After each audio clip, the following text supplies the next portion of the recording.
ایک قصہ سناؤ. بعض گہرے اور باریک مضامین ہوتے ہیں، دماغ تھکتا ہے تو یا قصہ آ جائے تو پھر دماغ ہلکا ہو جاتا ہے.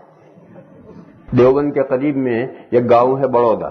وہ بڑودا گجرات والا نہیں، دیوبند کے قریب میں ایک گاؤں ہے بڑودا، چھوٹا سا گاؤں ہے. وہاں ایک سادھو تھا جو مسلمانوں کو بہت پریشان کرتا تھا. وہ یہ کہتا تھا کہ اسلام میں 5 فرض ہیں. بنی الاسلام علی 5: کلمہ، نماز، روزہ، زکوٰۃ، حج. وہ کہتا تھا کہ جو تم جانور کاٹتے ہو یہ کہاں سے لائے ہو؟ یہ تو کوئی اسلام میں ایسا کوئی ضروری نہیں. اور بہت دوسرا جاہل مسلمان بیچارے پڑھے لکھے تو تھے نہیں، وہ سادھو وہ پڑھا لکھا تھا اور وہ ان کو بہت پریشان کرتا تھا. یہ سادھو جو ہوتے ہیں بہت پڑھے لکھے ہوتے ہیں. میرے ساتھ ایک واقعہ پیش آیا تھا جب میں مظاہر العلوم میں پڑھتا تھا، ابھی دارالعلوم میں نہیں آیا، یعنی شرح جامی اور مختصر المعانی کے درجے کا میں طالب علم تھا. تو ایک مرتبہ میں گھر سے آ رہا، دہلی سے سہارنپور آ رہا، تو ڈبے میں 2-3 سادھو تھے، میں بھی ایک بچہ تھا بیٹھا تھا. تو ایک سادھو نے مجھ سے بات چیت شروع کر کے اس نے یہ کہا، بات چیت کرتے ہوئے وہ قصہ لایا جو آج پڑھا گیا. اس نے کہا کہ اللہ نے تو سجدہ کرنے کا حکم فرشتوں کو دیا تھا، شیطان کو تو سجدہ کرنے کا حکم نہیں دیا تھا. وَإِذْ قَالَ رَبُّكَ لِلْمَلَائِكَةِ کیا ہے پڑھو، وَإِذْ قُلْنَا لِلْمَلَائِكَةِ اسْجُدُوا لِآدَمَ. جب اللہ نے فرشتوں سے کہا کہ آدم کو سجدہ کرو تو اس نے کہا کہ اللہ، اس سادھو مجھ سے کہتا ہے، بچہ تھا میں، طالب علم بچہ تھا، اس نے کہا کہ اللہ نے فرشتوں کو حکم دیا تھا کہ آدم کو سجدہ کرو، ابلیس نے اور شیطان نے سجدہ نہیں کیا تو اس کا کیا گناہ؟ اس کو حکم دیا ہی نہیں تھا اللہ نے. پھر اسے راندے درگاہ کیوں کیا، گیٹ آؤٹ کیوں کیا اللہ میاں نے اپنی درگاہ سے؟ تو میرا بچہ تھا، قرآن بھی اتنا نہیں جانتا تھا. تو میں نے اس سے یہ کہا کہ ابلیس بھی فرشتہ تھا اور اس کو بھی حکم دیا تھا. تو اس نے کہا غلط، تم غلط کہتے ہو. میں نے کہا کیوں غلط کہتے ہیں؟ اس نے کہا کہ سورہ کہف میں یہ آیت ہے، وہ سادھو کہتا ہے. اس نے کہا سورہ کہف میں یہ آیت ہے، کانا من الجن ففسق عن امر ربی. ابلیس جنات میں سے تھا اور وہ اللہ کا حکم جو تھا اس نے نہیں مانا. اب میں چکر میں، وہی زندگی میں ایک موقع ہے جب میں ہارا ہوں. بچہ تھا اس وقت میں اس کو کوئی جواب نہیں دے سکا.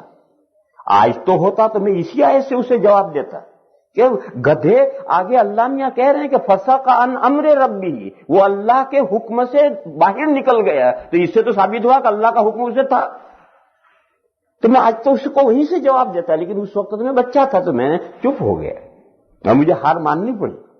تو یہ کمبخت بہت پڑھے ہوئے لکھے ہوتے ہیں اور مطالعہ کرتے ہیں، لیکن جب دل پر مہر ہو جائے تو پھر کوئی مطالعہ کام نہیں دیتا. یہ مستشرقین جو ہوتے ہیں اورینٹل، بڑے اتنی بڑی مطالعہ کرتے ہیں کہ ہمارے علماء نہیں کر سکتے.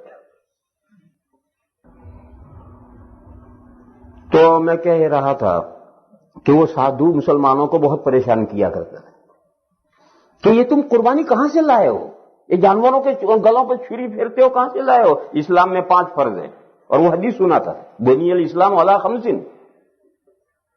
اب گاؤں والے پریشان بیچارے کیا جواب دیں. ایک مرتبہ ہمارے ایک دوست تھے، وہ دارالعلوم کے سفیر تھے اور صرف حافظ تھے، مولوی نہیں تھے. ابھی 2 مہینے ہوا ان کا انتقال ہو گیا. اللہ تعالیٰ ان کی مغفرت فرمائے، درجات بلند فرمائے. وہ سفیر کو تو ہر گاؤں میں جانا ہی پڑتا ہے، تو سفیر وہاں پہنچا. تو گاؤں والوں نے کہا کہ یہاں ایک سادھو ہے، ہمیں بہت پریشان کرتا ہے اور یہ اعتراض کرتا ہے. تو ان حافظ صاحب نے کہا کہ آؤ چلو اس سادھو سے بات کریں. خیر گاؤں والے حافظ صاحب کو لے کر گئے. حافظ صاحب جبے قبے والے تھے، جیسے وہاں اسماعیل صاحب، حافظ اسماعیل صاحب، تو معلوم تھا جیسے کسی مدرسے کے شیخ الحدیث ہیں. لا الہ. تو ان کو لے کر کے وہاں گئے. انہوں نے سادھو سے کہا، اس نے مدارات کی، اٹھایا، چائے وائے پلائی. تو انہوں نے پوچھا کہ بھئی آپ کا کیا اعتراض ہے؟ تو اس نے کہا کہ میں یہ کہتا ہوں کہ اسلام میں 5 فرض ہیں، کلمہ، نماز، روزہ، زکوٰۃ، حج. یہ قربانی کہاں سے آئی ہے؟ جانوروں کا ہتیا کرتے ہو، جانوروں کو نقصان ظلم کرتے ہو. تو انہوں نے کہا سادھو صاحب آپ کو معلوم نہیں ہے اسلام میں 5 فرض نہیں 6 فرض ہیں. کہنے لگے چھٹا فرض کیا ہے؟ تو اس نے کہا کہ چھٹا فرض جہاد ہے. اچھا جہاد کو ہر ہندو جانتا ہے، ہر عیسائی جانتا ہے، ہر یہودی جانتا ہے، دنیا کا ہر دشمن اسلام جانتا ہے کہ اسلام میں جہاد ہے اور اسی سے لرزہ برندام ہے.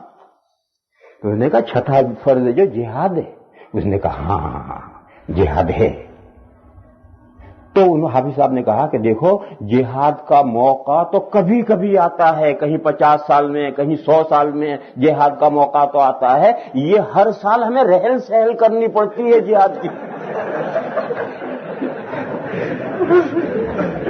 وہ اس دن سے پھر کبھی اس سادھو نے اعتراض